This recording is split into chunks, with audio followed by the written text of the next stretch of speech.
நான் எழுதி தர்றேன். நான் 5 to 10 வருஷத்துல திருச்சி தொகுதியில் அவன் எம்எல்ஏக்கு நிற்பான் பாருங்க. கண்டிப்பா நிற்பான். நீங்க இந்த வீடியோவை சேவ் பண்ணி வச்சுக்கோங்க. அவன் எம்எல்ஏக்கு அரசியலுக்கும் அரசியல்வாதி ஆகுறானா என்னன்னு மட்டும் பாருங்க. அதுக்கு எல்லா திறமையும் அவனுக்கு இருக்கு. எல்லா திறமையும் இருக்கு. ஆவிலடா வந்து அது அரசியல்வாதி வா நமக்கு ஒரு தெரிஞ்ச எல்லாம் உங்க ஆசீர்வாதம் சார். இல்ல உங்க ஆசீர்வாதம் சார். வருவான், அதுவும் வருவான். அப்படிப்பட்ட ஆளு தான். எனக்கு சுத்தமாக அவனை பிடிக்கவே பிடிக்காது. ஏன்னா என்னை வந்து அசிஸ்டன்ட் டைரக்டர்ல என்னை பற்றி நோட்டை சொல்லிக்கிட்டே இருப்பான். அவனுக்கு என்னை சுத்தமாக பிடிக்காது. எல்லா இடத்துலையுமே என்ன பண்ணா, நான் என்கிட்ட இருந்து வெளில போகிறதுக்காமல அவன் ஃபேஸ்புக்கில் வந்து இண்டிபெண்ட் ஃபில்ம் மேக்கர் அப்படின்னு போட்டுக்கிட்டான். அவன் போட்டிருப்பானா அசிஸ்டன்ட் பாண்டியராஜ் அந்த மாதிரி போட்டுக்காங்கல்ல. அவர் இண்டிபெண்ட் படம், அந்த படம் ஜெயிக்கும். எல்லா பேட்டிலையும் நீ இண்டிபெண்ட் ஃபில்ம் மேக்கர்னு சொல்லணும். என் அசிஸ்டன்ட் சொல்லக்கூடாது. அப்படி ஒரு ஆள் அவன். டேய் போடா, நான் பொக்கே வச்சுக்கிட்டு கடைசியா சொல்லுவேன். அதுக்கு நான் தான் ட்ரைனர் சார். இங்க பாருங்க, உங்களுக்கு ஸ்பெஷலா இல்ல அதுக்கு டேய் எனக்கு நாளை வச்சு மாத்தி மாத்தி அவர் சொல்றது மாதிரி மறைச்சு நாள் வச்சிருக்கலாம். திட்டுவாரு. பட் ஆனா எனக்கு வந்து ப்ரூஸ்லிக்கு அப்புறமும் இது மட்டும் சார், ப்ரூஸ்லிக்கு அப்புறமும் ஒரு ஃப்ளாப் படம் கொடுத்ததுக்கு அப்புறம் உடனே என்னை கூப்பிட்டு நம்ம எல்லாருக்கும் பிடித்த இயக்குனர், எக்கச்சக்க எமோஷன்ஸ் எல்லாத்தையுமே வந்து ரொம்ப எளிமையா மக்கள் மனசுல கொண்டு போய் சேர்த்து எல்லார் மனசுலயும் இடம் பிடிச்ச ஒரு இயக்குனர் பாண்டியராஜ் சார் அவர்களே மேடை கழிக்கிறோம். Please join us on stage. எல்லாருக்கும் வணக்கம். எங்கடா விளையாட வா, எல்லாருக்கும் பக்கத்துல என்ன பேச்சு வராது. அப்படியே வா. எங்கிருந்து ஆரம்பிக்கிறது சார்? நீங்க எல்லாமே சொல்லலாம் அவரை பத்தி. குருல எல்லாத்தையும் சொல்லுங்க. பொதுவா ஒருத்தங்களை ஓட்டுனோம்னா கலாச்சோம்னா அடுத்த மேடையில கூப்பிடவே மாட்டாங்க. ப்ரூஸ்லியில் வந்து பயங்கரமாக நான் கலாச்சிருப்பேன். மாமனுக்கு கூப்பிட மாட்டான்னு நினச்சிங்க கூப்பிட்டான். அதில் அதை விட கலாச்சேன். இதுக்கு கண்டிப்பாக கூப்பிட மாட்டேன்னு நினச்சேன். ஆனால் இதுக்கும் கூப்பிட்டான். அவனுக்கு கலாய்க்கிறது ரொம்ப பிடிக்கும். ஏன்னா அவன் படத்தை அவனே கலாச்சிக்குவான். அது மட்டும் இல்லை, அவனுக்கு அவனை பற்றி பேசணும். இந்த எஜமான் படத்தில் நெப்போலியன் டைலாக் ஒன்று இருக்கும்ல, கல்யாணக்கார விட இருந்தால் நான் தான் மாப்பிள்ளையாக இருக்கணும், இளவு விட இருந்தால் நான் தான் பணமாக இருக்குன்னு சொல்லுவார்ல. அந்த மாதிரி அவனுக்கு வந்து நல்லதும் கெட்டதும் அவனை பற்றி பேசுனா அவனுக்கு ரசிப்பான். எவ்வளவு கிண்டல் பண்ணோம்னாலும் சிரிச்சுக்கிட்டே இருப்பான். உண்மையா இல்லடா? நமக்கெல்லாம் கொஞ்சம் கோபம் வரும், கடுப்பு வரும். அவனை திட்டுறதை வந்து ரொம்ப ரசிப்பான். எனக்கு அவனை ரொம்ப பிடிக்கும். அவனை திட்டுறது எனக்கு ரொம்ப பிடிக்கும். நான் திட்டுறது அவனுக்கு ரொம்ப பிடிக்கும். எப்படிப்பட்ட ஆள்னா, ஒரு தடவை இங்கே சென்னை ஸ்டேடியத்தில் கிரிக்கெட் கிரிக்கெட் நடந்துக்கிட்டு இருந்துச்சு. எனக்கு அந்த கிரிக்கெட்டுக்கு பார்க்குற பழக்கமே இல்லை. எப்போது டிவியில் பார்த்தா தான். எனக்கு ஃபோன் அடித்தான். சார் இந்த மாதிரி சன் டிவியில் சொல்லி எனக்கு போகிறதுக்கு டிக்கெட் வாங்கி கொடுங்க அப்படின்னா. நான் சன் டிவிக்கு எனக்கே டிக்கெட்டு கேட்க மாட்டேன், அவங்கள்ட்ட போய் எப்படா கேட்குறது. சரி நான் ட்ரை பண்ணுறேன்டான்னு சொல்லிட்டு விட்டுட்டேன். அப்புறம் திருப்பி சரி கேட்டான், ஒரு கட்டஸ்க்காக கேட்டேன்டா, கிடைக்கலடான்னா ஒரு வாய்ஸ் நோட் மட்டும் போட்டேன். சார் அது பிரச்சனை இல்லை சார் அப்படின்னா. அப்படியேடா எங்கடா இருக்கேன் அப்படின்னு. இந்த மாதிரி ஸ்டேடியத்தில் தான் சார் இருக்கேன். நான் விளையாட்டுத்துறை அமைச்சருக்கே ஃபோன் அடித்து அவர்கிட்ட டிக்கெட் வாங்கிட்டேன் சார் அப்படின்னா. உதயநிதி சார்கிட்ட டிக்கெட் வாங்கி உள்ளுக்கு போயிட்டான். நம்ம பெரிய விஷயம் நல்ல விஷயங்களுக்கு கேட்கறதுக்கே ரொம்ப தயங்குவோம். அவன் டிக்கெட்லாம் ஈஸியாக அந்த மாதிரி வாங்கிட்டு போயிடுவான். அந்த அவர் சொன்னார்ல அட்வான்ஸ் வாங்குறது, அந்த மாதிரி சிரிச்சுக்க போய் ஒரு விளையாட்டுத்துறை அமைச்சர்கிட்ட யாராவது நம்ம டிக்கெட்டு கேட்போம்பா, அந்த விஷயத்த பண்ணுங்க, ஊரில் அந்த நல்ல விஷயத்த பண்ணுங்க, இந்த மாதிரி பண்ணி கொடுங்க, அந்த மாதிரி ஏதாவது ஒரு படிப்புக்கு உதவி பண்ணுங்கன்னு கேட்பான். எனக்கு டிக்கெட்டு கொடுங்கன்னு போய் ஃபோன் அடிச்சு கேட்போம்பா. அப்படிப்பட்ட ஆளவன். இப்போ வந்தான், ஆஃபீஸ்க்கு வந்தான். ஒரு டிசம்பரில் வந்தியாடா வந்தான். கலராக இருந்தான். இன்னும் கலரு வேறு மாதிரி மாறி இருக்கே அப்படின்ட்டு. சரி மாமன் ஹிட்டு கொடுத்துருக்கான், காசு நிறைய வந்திருக்கும், காசு வந்தால் கலர் மாறும்ல, சினிமாவில் அது ஆட்டோமேட்டிக்காக கலரு அந்த குளோ கிடைக்கும் அப்படின்னு நினச்சேன். அந்த மாதிரி ஒரு சின்ன வெப் சீரிஸ் பண்ணோம் சார். அவன் விக்னேஷன் அசிஸ்டண்ட்டு தான். இவங்க 2 பேருமே அசிஸ்டண்ட்டு தான். அவன் டைரக்ஷன் பண்ணுறான். சூப்பராக வாழ்த்துக்கள். இல்லை அதில் ஒரு ரோல் நான் பண்ணுறேன் அப்படின்னா. இதுக்கு முன்னால் சுசி சொல்கிற மாதிரி பாலசரவணன் பண்ண வேண்டிய கேரக்டர். பாலசரவணன் ஏதோ டேட் லேட் ஆச்சா இல்லை லேட் ஆகும்னு சொல்கிற டேட்டில் அவன் பண்ணானான்னு தெரில அந்த ரோலில். ஏன்னா பாலசரவணன் ஒரு புலம்புன்னு புலம்பிட்டேன்.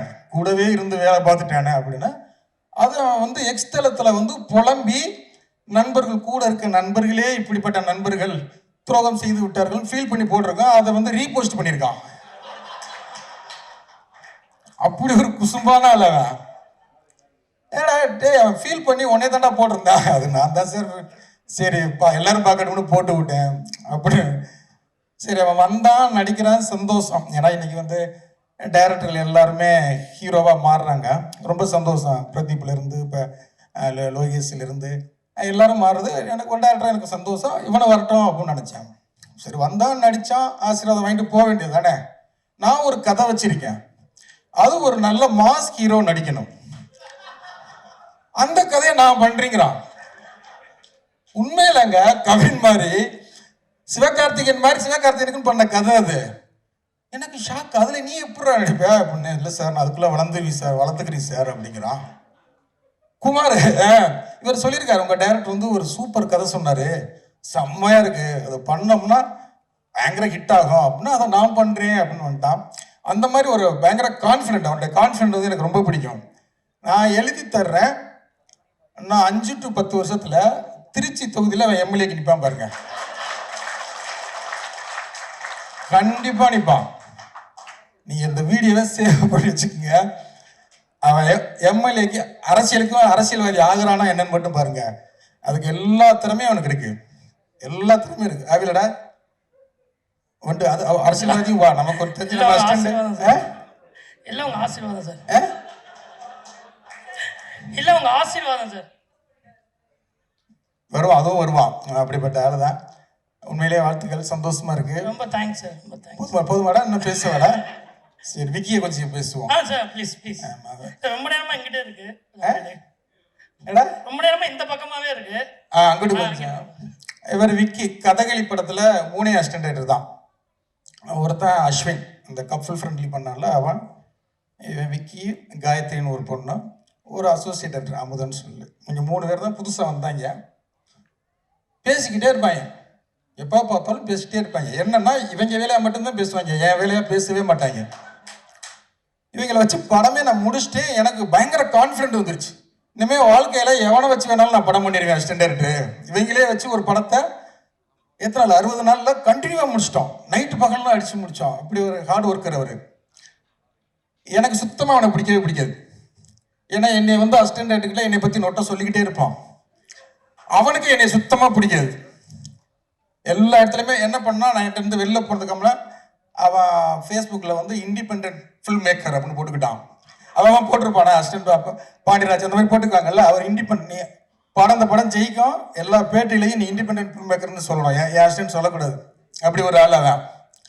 ஆனால் திறமையான பையங்க உண்மையிலே. குமார் சொன்னது மாதிரி தான். அப்படி எனக்கு ஆச்சரியம் என்னன்னா 2 மணிக்கு 2 போட்டோன்னா பிரியாணி சாப்பிடுவான் பிரசாந்த். இப்போ சாப்பிட்றதே இல்லை அப்படிங்கிறது எனக்கு பயங்கர ஷாக்கு. உண்மையில 2 பேரும் ஜாலியாக இருப்பாங்க. எவ்வளவு திட்டினாலும் ஏற்றுக்குவாங்க, கலாச்சாரம் ஜாலியாக எடுத்துக்குவாங்க. கண்டிப்பாக படமோ டீசர் கொண்டாந்து காமிச்சா இன்னும் ஒரு சிங்கிள் ஷாட் அது போலடா ஒரே ஒரு சிங்கிள் ஷாட் ஒன்று எடுத்திருக்காங்க. செம்மையாக இருந்துச்சு. அந்த ஒரு ஷாட் போதும். இந்த வெப் சீரிஸ்க்கு வந்து அந்த ஒரே ஷாட் அது வரும்போது தெரியும். அவ்வளோ அழகாக எடுத்திருந்தாங்க. அந்த கேமராமேனுடைய ஒர்க்கும் செம்மையாக இருந்தது. எடிட்டர் எல்லாருக்கும் வாழ்த்துக்கள். விக்கி வாழ்த்துக்கள்ரா. அவனுக்கு எப்படி விலங்கு அமைஞ்சதோ அதே மாதிரி இந்த வெப் சீரிஸ் உனக்கு பெருசாக அமைஞ்சு ஜெயிச்சு நீ வந்து ஒரு இண்டிபெண்ட் ஃபில்ம் மேக்கர்னு வெளில சொல்கிறதுக்கு வாழ்த்துக்கள். Thank you. All the best team. தாசண்ணா, சாரி என் ப்ரொடியூசர் கேடி பிளாக்ரால், எங்கள் ப்ரொடியூசர் மதன் சார். இந்த படமும் இந்த வெப் சீரிஸும் உங்களுக்கு நல்ல பேர் வாங்கி தரட்டும். இந்த டீம் எல்லாத்துக்கும் G5 எல்லாத்துக்கும் வாழ்த்துக்கள். இந்த வெப் சீரிஸ் எல்லாரும் பாருங்கள், கண்டிப்பாக நல்லாயிருக்கும். வாழ்த்துக்கள். Thank you. Thank you sir. Thank you so டேய் போடா சார். வேற பொக்கே சார். பொக்கே வச்சுக்கிட்டு கடைசியாக சொல்லுவேன். அதுக்கு நான் தான் ட்ரெயினர் சார். இங்க பாருங்க உங்களுக்காக ஸ்பெஷலா இல்லை இல்லை அதுக்கு டேய் எனக்கு நாளை வச்சு மாற்றி அவர் சொல்றது மாதிரி மறைச்சு நாள் வச்சிருக்கலாம். நான் அப்படித்தான் எடுப்பேன். கேடி பிளாக் கலாட்லங்களை பார்த்தீங்கன்னா சிவகார்த்திகேயனை அவர் வந்து ஒரு அரசியல்வாதி ஆகிட்ட மாதிரி ஒரு பெரிய மாலை போட்டு ஒரு ஷாட்டு இதில் வச்சு எடுத்திருப்போம். படத்தில் இருக்கோம். அன்னைக்கு விமலுடைய பர்த்டே. விமலுக்கு கொண்டாந்து அவன் ஃபேன்ஸ் வந்து நிறைய மேலே பெரிய மாலை போட்டிருந்தாங்க. அது டேபிளையே சும்மா கிடந்தது. அது ஏன்டா சும்மா கிடக்குது அப்படின்னு சொல்லி அந்த மாலையை போட்டு எடுத்த ஷாட் தான் அந்த ஷாட்டு. அதனால என் அசிஸ்டன்ஸ் அப்படி தான் இருப்பாங்க, அதனால கோச்சிக்காதீங்க. பட்ஜெட்டுக்குள்ள பண்ணும்போது அதெல்லாம் அப்படி தான் இருக்கும். Okay, thank you. Thank you sir, thank you so much.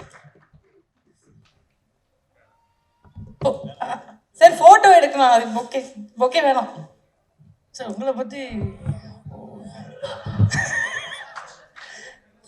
பெரியவங்களை பற்றி பேசக்கூடாது சார். என் சார் வந்து அதான் திட்டுவாங்க,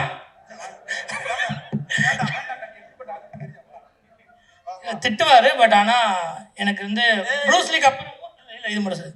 ப்ரூஸ்லிக்கு அப்புறமும் ஒரு ஃப்ளாப் படம் கொடுத்ததுக்கப்புறம் உடனே என்னை கூப்பிட்டு 2 வருஷம் ஒரு 6 மாதம் டைம் எடுத்துக்க, நீ ஏதாவது ஒரு கதை எழுது, இருக்கிற எல்லா ப்ரொடியூசர்ட்டையும் சொல்லு, எந்த ப்ரொடியூசர் உனக்கு படம் பண்ணா கடைசியாக என்கிட்ட வா, பசங்க ப்ரொடக்ஷன் உனக்காக எப்போனாலும் ஒரு படம் பண்ணும், நான் உனக்கு பண்ணுறேன்னு எனக்கு வந்து லைஃப்பில் வந்து ஒரு பெரிய கான்ஃபிடென்ட் கொடுத்தது வந்து சார் தான். ஸோ எப்பயுமே அவர் சொல்கிறது தான், அவர் என்ன கலாச்சாரம் ஒரு எங்கள் சார் அதனால் வாங்கிக்கிறோம். என்ன நல்ல கதை, இப்படி ஒரு வாய்ப்பு கிடைக்கும். ப்ரொடியூசர் வந்து சொல்கிறாரு, குமாரன் வந்து சொல்கிறாரு, ஒரு சூப்பர் கதைங்க அப்படின்னாரு. ஆக்சுவலாக அந்த கதையில் ஹீரோ வேறு, இது 2 ஹீரோ, சின்ன ஹீரோ, அவர் சின்ன கேரக்டர் தான். அதனால் ஒரு நப்பாசில் வந்து கேட்டேன் சார் இருக்கு. ஆனால் அதுக்கு காரணம் அந்த தயாரிப்பாளர் தான், அவர் தான் அதுக்கு ப்ரொடியூசர்னாரு. அதனால் வந்து கேட்டேன். பட் கூடிய சீக்கிரம் பண்ணுவார் சார், வாய்ப்பையும் தருவார். தேங்க்யூ. இவனை வச்சு நான் ஒரு படம் கண்டிப்பாக நான் பண்ணுறேன். எவ்வளவோ பேரை பண்ணிட்டேன், அவங்க என்னெல்லாம் பண்ணியிருக்காங்க. இவனும் படம் வச்சு நான் பண்ணுறேன், இவனையும் என்னை வச்சு பண்ணட்டும். Okay, thank you. Thank you sir, thank you so much.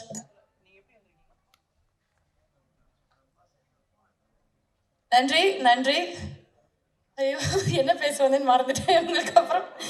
Okay.